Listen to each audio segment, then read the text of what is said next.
अमरावती लोकसभा मतदार संघ के उम्मीदवार वंचित बहुजन आघाड़ी के अधिकृत उम्मीदवार श्री गुणवंत जी देवपारे, इनसे बात करते हैं कि यहाँ का लोकसभा जो चुनाव लड़ने के लिए वो यहाँ आए हैं।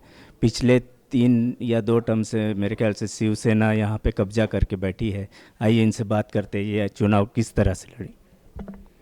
मैं गुणवंत देवपारे अमरावती निर्वाचन क्षेत्र से आदरणीय बाला साहब आम्बेडकर जी ने जो वंचित बहुजन आघाड़ी बनाया और उन्होंने ही यहाँ पर मेरी उम्मीदवारी सब लोगों के सामने उम्मीदवारी मेरी फाइनल की। और यहाँ का जो अभी चुनाव है, यहाँ का जो सांसद है वो निष्क्रिय है। अमरावती जिला SC रिजर्व है। यहाँ पर गए 10 साल से सांगली सातारा से आए हुए पार्सल अमरावती ज़िले में कोई भी उन्होंने अभी तक डेवलपमेंट किया नहीं। लोगों की नाराज़गी तो बहुत है और यहाँ पे बहुत सारे जो मुद्दे देखे तो जैसा युवती का मुद्दा है कि जिनको यहाँ पर सर्विस नहीं मिलती, या अमरावती ज़िले में इंडस्ट्रियल डेवलपमेंट नहीं है। यहाँ पर जो डैम मंजूर हुए गए 10 साल में वो भी पूरे किए नहीं हैं। एयरपोर्ट का जो काम था वो भी आधा अधूरा है, बहुत स्लो गति से चालू है। यहाँ मिसाइल का जो कारखाना था 10 साल पहले महामहिम राष्ट्रपति उस टाइम प्रतिभाताई पाटिल उन्होंने मंजूर किया था, वो भी वॉल कंपाउंड डाल के जैसे कि वैसा पड़ा हुआ है। अपर वर्धा डैम का जो पानी था जिसके भरोसे पे यहाँ पर सोपिया पावर प्लांट बना, वो भी पावर प्लांट आज बंद है। जो हमारे खेती वाले लोगों का पानी था वो रिजर्व रखा और आज ना उनको पानी मिल रहा ना बिजली मिल रही। ये अमरावती ज़िले की कंडीशन है। सिर्फ सीमेंट रोड जो हो रहे, महाराष्ट्र गवर्नमेंट यहाँ पैसा डाल रहा, जिसकी आज ज़रूरत नहीं वो चीज़ें हो रही। लोगों में नैराश्य तो बहुत है। यहाँ का जो काश्तकार भाई होगा, यहाँ के जो व्यापारी वर्ग है, सभी लोगों में नैराश्य की स्थिति है।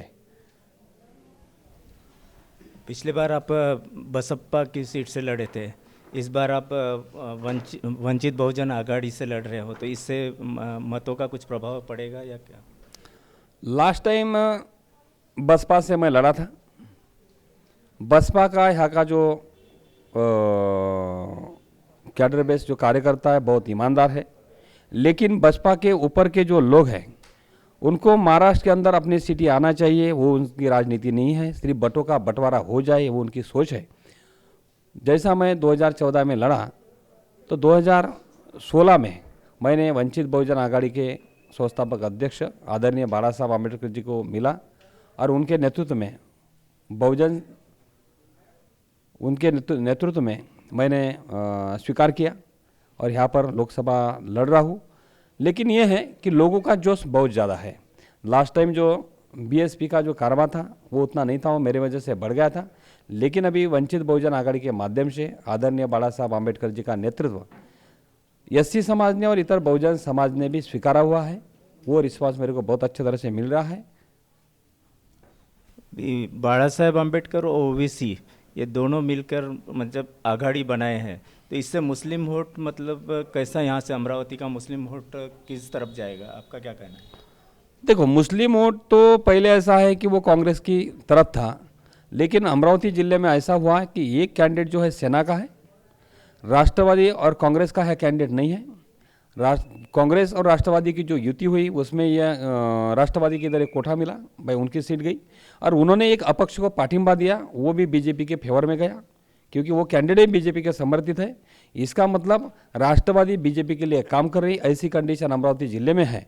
तो ये सभी चीज़ें समझते हुए मुस्लिम समाज भी ये चीज़ें समझ जाएगा, उनको भी लगेगा, क्योंकि ये सच्चाई है कि जिस कैंडिडेट ने लास्ट टाइम 3.25 लाख वोट्स लिया और 3.25 लाख वोट्स लेने के बाद में वो कैंडिडेट अपक्ष है और राष्ट्रवादी कांग्रेस उसको बाहर से पाठिंबा दे रही, ये साफ तौर पर हो रहा कि राष्ट्रवादी कांग्रेस भी BJP से मिली जुली है और वो उनको सपोर्ट दे रही। और यही नहीं तो उनके कार्यकर्ता भी दुखी है राष्ट्रवादी के, वो भी उनको भी ये समझ में आ रहा कि जब अपना 3.25 लाख वोट्स लेने के बाद में भी अगर अपक्ष को हमारे नेता कैंडिडेट दे रहे या सपोर्ट कर रहे, इसका मतलब गलत तौर पर हमारा भी कहीं ना कहीं तो भी यूज हो रहा, इसलिए वो भी बहुत दुखी है।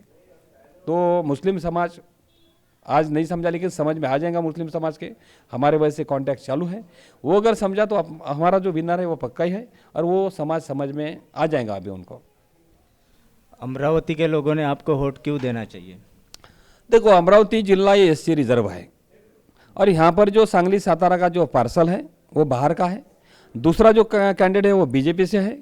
उनको भी अमरावती के लोगों को लगता है कि मैं प्रॉपर अमरावती से हूँ। अमरावती का एक मेरा गांव है छोटा सा, वडाला, तालुका नांदगांव, खंडेश्वर, जिला अमरावती, वो गांव से मैं हूँ।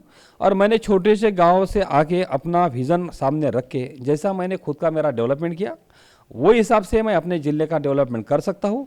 इसका मतलब मैं भारत का भी डेवलपमेंट मैं कर रहा हूँ। जब मैं मेरा शहर का डेवलपमेंट करता हूँ, मेरे ज़िले का डेवलपमेंट करता हूँ, तो इसका मतलब देश का भी डेवलपमेंट हो रहा। तो ये लोगों की सोच रहेंगी। दूसरा, मैं पहले तो खेती करता हूँ आज भी, और यहाँ पे खेती काश्तकार लोगों के बहुत सारे प्रॉब्लम हैं। उनके बच्चों को यहाँ पे रोज़गार आज भी नहीं मिल रहा, और अमरावती ज़िले में खेती पर आधारित इंडस्ट्रियल डेवलपमेंट होना चाहिए, ये मेरी सोच है।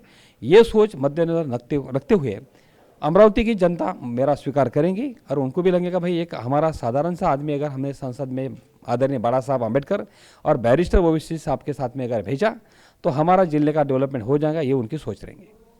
आप अमरावती ज़िले का विकास किस तरीके से करना चाहते हो? अमरावती ज़िले का विकास, पहले तो मेरा केंद्र बिंदु यहाँ का युवक है कि जिसके हाथ को रोजगार मिलना चाहिए। दूसरा, यहाँ पर खेती पर आधारित इंडस्ट्रियल हो, ताकि यहाँ के काश्तकार भाई को भी उनकी जो फसल निकलती उसका भी मुबदला उसको अच्छा मिले। दूसरा, यहाँ जो डैम मंजूर हुए हैं वो डैम पूरे कंप्लीट करके, ताकि अमरावती ज़िले का वाटर लेवल अच्छी बढ़े और यहाँ के लोगों को पानी की सुविधा मिले।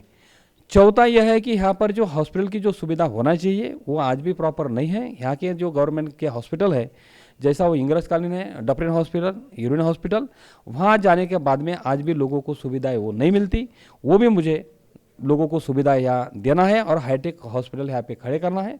दूसरा, अमरावती ज़िले में भी आईटी सेक्टर भी बड़ा हो सकता, क्योंकि आज अगर पुणे में आईटी का सेटअप हम करते हैं तो वहाँ लैंड कॉस्टिंग लगभग 1000 रुपये स्क्वायर फीट का है, तो वही अमरावती में 20 से 25 रुपये स्क्वायर फीट है।